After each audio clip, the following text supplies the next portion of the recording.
41번 문제는 실험조사 연구인데요. 여기에 관한 설명으로 옳지 않은 것은 입니다. 첫 번째, 통제집단 후비교 설계. 두 번째, 통제집단 전후비교 설계. 3번, 요인 설계. 그 다음에 4번, 솔로몬 4집단 설계. 그 다음에 마지막 비실험 설계가 나왔습니다. 지금 제가 밑줄 친 게 각 지문에서의 키워드입니다. 통제집단 후비교입니다. 사전검사 없이 후만 하네요. 실험 대상을 무작위로 할당해야 되나요? 네, 실험 설계니까 무작위 할당해야 됩니다. 사전조사 없이 하나요? 네, 맞습니다. 실험 집단의 프로그램을 실시하고 통제 집단은 프로그램을 실시하지 않은 상태의 결과를 비교하는 것입니다. 우리는 프로그램을 실시하고 프로그램을 실시하지 않는 상태라 했습니다. 이걸 뭐라고 하죠? 조작이랍니다. 독립변수의 조작이라고 하죠. 그 다음에 마지막에 세 번째가 비교입니다. 자, 실험 설계의 3요소가 나왔네요. 무작위 할당, 조작, 비교. 알아놓으시라고요. 체킹해 드렸습니다. 맞습니다. 2번 들어갑니다. 통제집단 전후비교 설계는 전후, 사전검사와 사후검사를 했네요. 통제집단 후비교 설계의 단점인 시험요가를 제거하기 위하여 실시하는 것이다. 여기서 지금 시험요가가 나왔어요. 시험요가는요.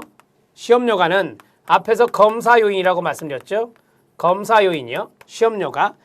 정확히 말하면 주시험요가인데요. 사전검사가 사후검사에 영향을 줄 수 있는 겁니다.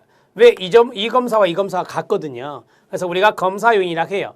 이 녀석은 내적 타당도를 떨어뜨리거든요. 그러면은 사전검사를 했다는 소리잖아요. 따라서 시험요가가 나타나는 설계는 통제집단 전후비교 설계, 통제집단 전후비교 설계의 문제점입니다.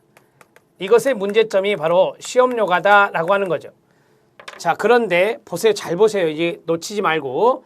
그러면 이 시험요가가 문제점이라 하니 이걸 안 해버리면 되잖아요. 이걸 안 해버리면 돼요.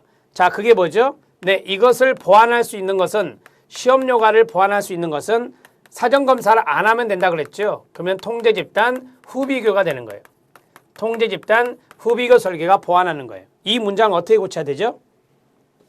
통제집단 후 비교 설계는 통제집단 전후 비교 설계의 단점인 시험요가를 제거하기 위해서 실시하는 거다. 이렇게 가야 돼요.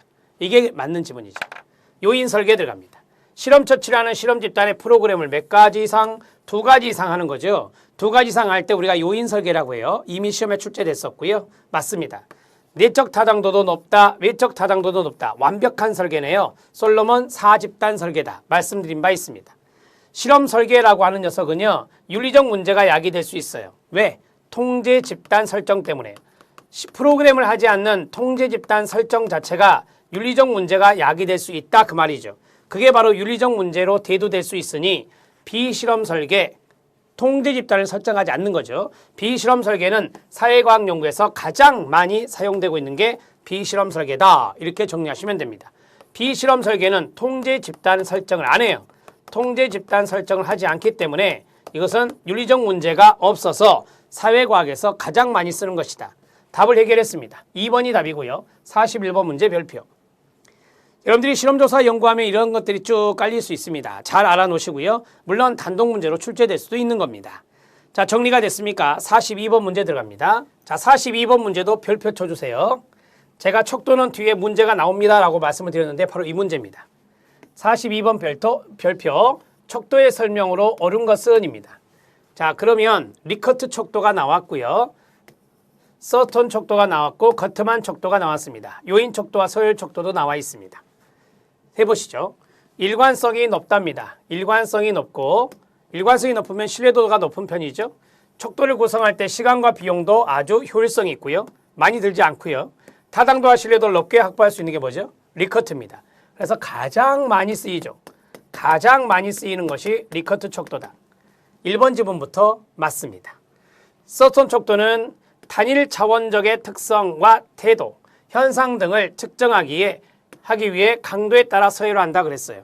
첫 번째 힌트, 단일 차원, 한 가지 차원에서만 물어봐야 돼요. 강도에 따라 서열화한다 했어요. 거트만입니다. 거트만 척도가 바로 여기에 들어갑니다. 서턴 아닙니다. 자, 3번 들어갑니다. 어떤 사실에 대해서 찬성과 반대의 태도를 나타내는 양극단을 등간으로 구분한 후에 척도치 힌트, 척도치를 부여함으로써 척도를 구성한다. 자, 찬성과 반대 11점 척도를 이용하죠. 11점 척도를 이용해서 사전 문항 평가하고 그 사전 문항 평가자들의 척도치, 가중치, 평균 값을 부여해서 척도를 만드는 게 뭡니까? 이게 바로 서스톤입니다. 서스톤에서 중요한 것은 바로 척도치입니다. 찬성과 반대가 나올 겁니다. 11점 척도가 나올 거예요. 이런 것들을 힌트로 잡아주시면 됩니다. 자, 답을 해결했습니다. 1번으로 답을 처리하시고요. 4번과 5번 들어갑니다. 4번 들어갑니다. 요인 척도는 끊어요.